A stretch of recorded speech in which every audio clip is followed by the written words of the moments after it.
With the Loki TV series finale finally introducing the multiverse into the mix, the Marvel Cinematic Universe, or should I say Marvel Cinematic Multiverse, will never be the same again. No longer bound by the sacred timeline, each and every possible scenario in time and space is now being played out in an infinite number of branched universes out there. This inevitably leads us Marvel fans to ask a very interesting question. What if? It's a question that's been posed in the comic books and will now be played out in an upcoming Disney Plus animated show. The What If series will explore the multiverse under the gaze of the Watcher, a being capable of seeing all realities. In layman's terms, he's the Heimdall of the multiverse. Now, ahead of the show's premiere, LEGO have released 2 new sets based on the multiversal stories under the new What If sub-theme. Tony Stark's Sarkarian Iron Man and the one that I'm here to review today, Captain Carter and the Hydra Stomper. Now, before I go any further, just to remind you, this video has been recorded before the TV show comes out, so any mentions are completely speculative. Anyway, let's take a look. Now, the set comes with 3 fantastic minifigures, all unique to the set. Red Skull finally gets a design-accurate MCU variant, we get a non-super soldier Steve Rogers, and the star of the show, Captain Carter. Having spoken to a couple of other LEGO fans on social media, it's very clear that it's the minifigure collection in this set that is the big draw for older collectors, that's for sure. Now, I've been a fan of the on-screen Agent Carter since her debut in the MCU a decade ago in Captain America the First Avenger, and joyfully followed her post-war adventures in the 2 seasons of her solo show. Peggy Carter is a fantastic character in general and has deserved so much more limelight than the movies have allowed her. Now that's about to change with Captain Carter front and centre on the promotional posters for What If, and I cannot wait to see Super Soldier Peggy in action. The minifigure is completely different design from the one we've seen that's coming out in September as part of the LEGO Marvel Minifigures collection, with a much more stealthy looking suit printing here, unlike the other version which features a very dominant Union flag on its chest. Just to clarify, it's only called a Union Jack if it's at sea. Officially. Technically. Anyway, moving on. This Captain Carter features a minimalistic white outline only, replacing the simplified star design. This design features an impressively subtle array of armour plating in 2-tone blue from neck to waist and a brown silver buckled belt not dissimilar from Steve's. Completing the front design, there is a gun holster strap on either shoulder. Now, the gun holster and the belt continue onto the back of the torso as well, with a surprisingly complex design for the back of the character. It features the holster in a large cross with a central silver buckle. The armour plating printing continues here as well, beautifully covering the entire back. It's clear from the design that a lot of inspiration has been taken from the Captain America's previous MCU outings, and the finished torso design is exquisite. Sadly, we're still waiting for a cap with printed boots, and here it's plain blue legs again with no printing whatsoever to talk about. Moving on to the head, and as standard now, 2 faces are printed on the headpiece. One with the signature smirk of Peggy Carter, and the other with a battle-driven, clenched teeth look. The character's face is impressively detailed, with eyes featuring eyelashes as well as the mouth on both faces with a lipstick outline, both fitting for the character based on the source material. Finally, the hairpiece. It's very common. Just to give you an example, the last example I can think of where this hairpiece was used was one of the later variants of Wanda Maximoff. The figure also features a Union flag style shield with minimal colouring and an awesome metallic look to it. Moving on to the next minifigure, and I think it's fair to say that one of the hardest parts that Marvel fans are going to find when they watch What If is coming to terms with the fact that Steve Rogers is not Captain America. If Steve never gets the serum, then my question here has to be, why doesn't the minifigure have short legs? After all, pre-serum, Steve was a tiny man, and that would make a lot of sense. Sadly, however, we'll just have to wait until next week until we get the answers to that. I do like this version of Steve Rogers in his pseudo-military outfit, not too dissimilar from what we saw the Howling Commandos wearing in the movie. His head and hair are exactly the same as we've seen in previous minifigure variants, which isn't overly surprising. The outfit, however, is something new.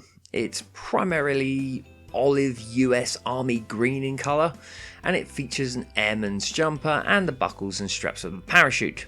Despite minimal design, it's very clear that Steve is wearing a flight suit, which makes perfect sense considering he's piloting the Hulkbuster-esque Hydra Stomper in the trailer. This is of course confirmed when we see the back of the figure, and it's a parachute pack printing. Steve is very clearly just a standard soldier in this scenario. Yes, pilot to the Stomper, but this isn't the garb of a superhero. And yet it's a great minifigure variant for the character, and one that works really well as a generic military guy for extended play away from Marvel. One of the greatest things about what's coming out with What If is the return of Red Skull, Captain America's greatest nemesis, and he's only appeared in one movie directly facing off against him. I'm not counting the ghostly version in Infinity War and Endgame because he doesn't meet Cap in them.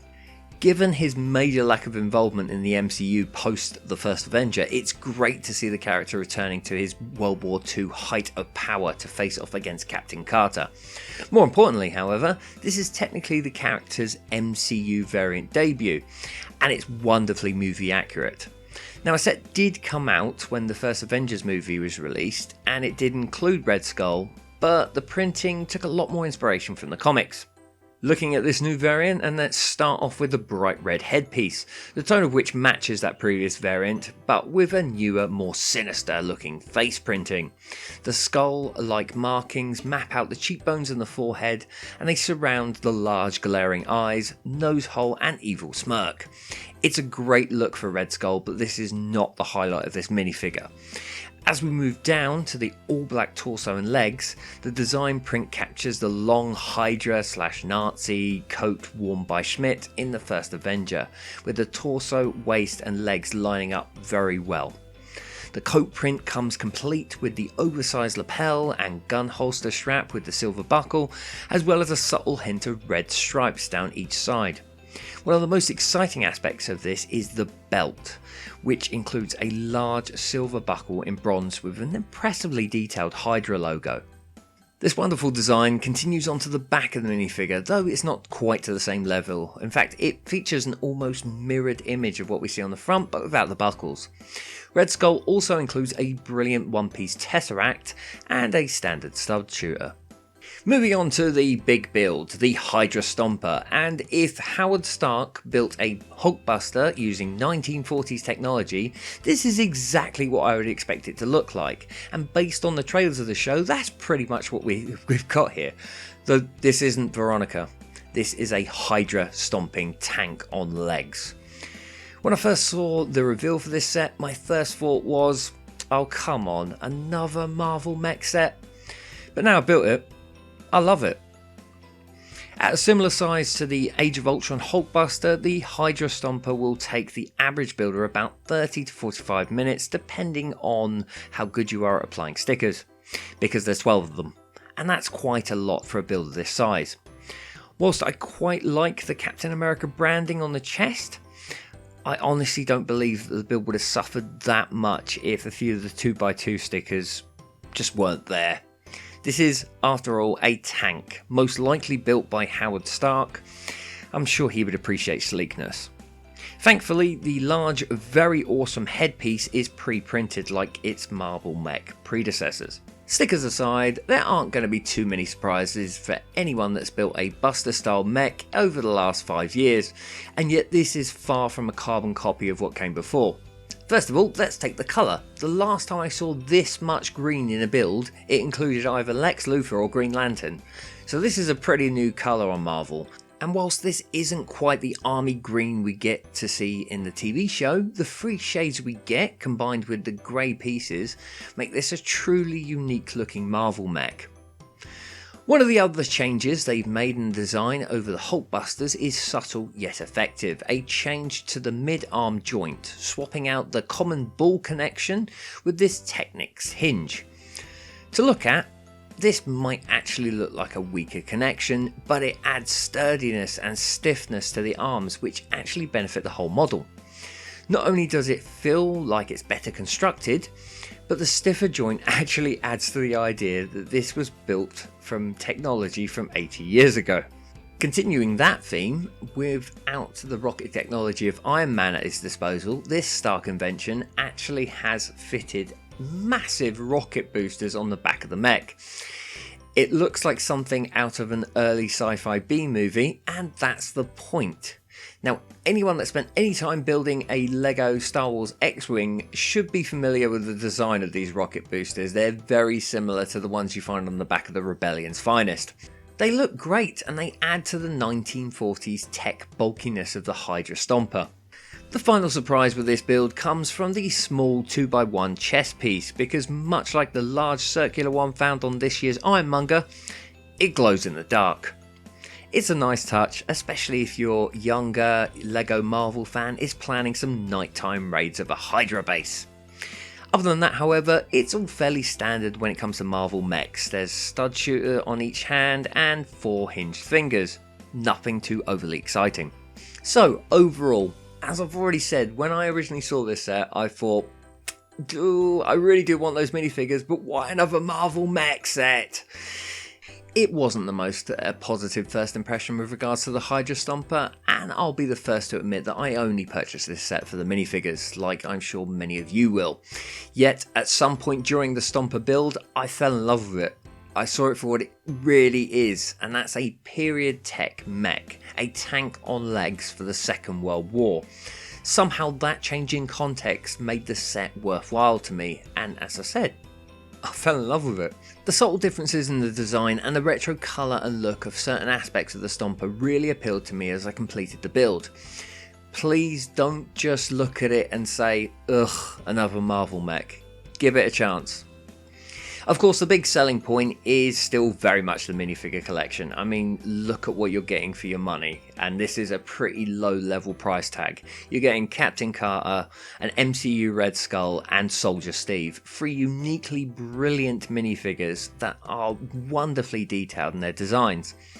Yes, there'll be another opportunity to get a Captain Carter in the upcoming Marvel Minifigures series, but this is a very different design from that one.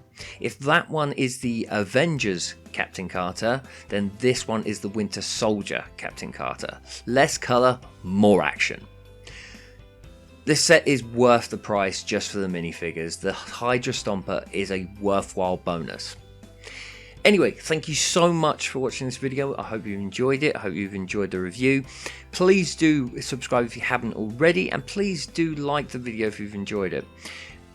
If you can, if you've got the set or you're planning on getting the set, or if you have any questions about the set, please do leave a comment. I'd love to know what you think of the set, especially going back to the whole Marvel mechs thing. Anyway, I'll be back very soon with another video. Thank you so much for watching, and thank you to everyone that subscribes to the channel so far. Thanks a lot. Bye-bye.